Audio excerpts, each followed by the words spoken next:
You mentioned this week something about Sydney Colson keeping things lighthearted, and a lot of your players have mentioned her being funny.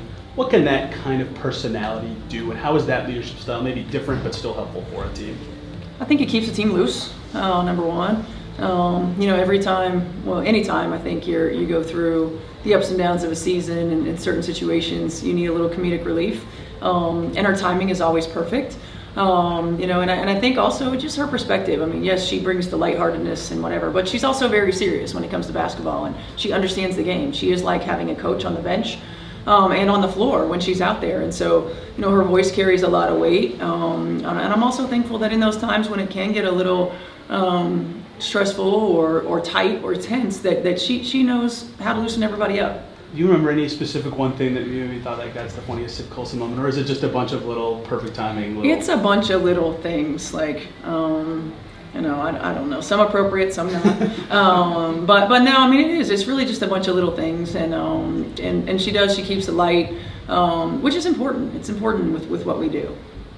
Angel was just ruled out. Just how does that change the strategy for you guys today? It doesn't really change the strategy. I mean, we prepare for Angel when she's on the floor. We know that she is the best rebounder in this league. The way that they utilize her in that point forward position sometimes creates some challenges. But they also have capable players with size and rebounding ability off the bench. They don't utilize those players in the same way that they utilize Angel, but nonetheless they have great size, they're great ability to crash the glass. I mean, they're one of the best rebounding teams in our league, and we've got to do our due diligence and keep them off the glass. And Luke is also just Oh, thanks.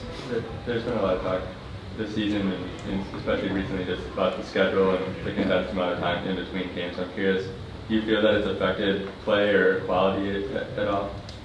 Yeah, I think so. I mean, I think it's hard not to when you don't get a lot of rest and recovery. I always think the WNBA season is like this sprint marathon, and you see more injuries when you don't have a chance to recover. But it's not like individual teams are the only ones that deal with it. This is a league-wide collective issue. So and I also think you see the NBA, for example, has a similar cadence, but they've got 30 teams, and they're not quite as much crisscrossing time zones, crisscrossing the country. So it's the challenge of the footprint of our schedule, no doubt. Coach, I feel like Aari McDonald, her last game here was a real breakout game for her this season. What has she meant to your team since? She's been huge for us. She's the Energizer Bunny.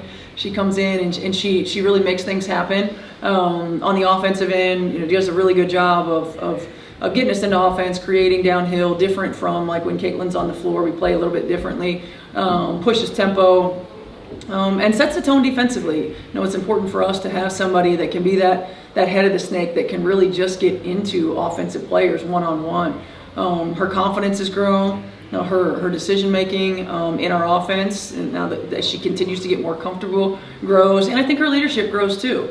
A lot of the conversations that we have is just about taking ownership of we have the ball in our hands, making sure that we're running the right stuff, we're executing the right plays, offensively and defensively, and being that leader on the floor.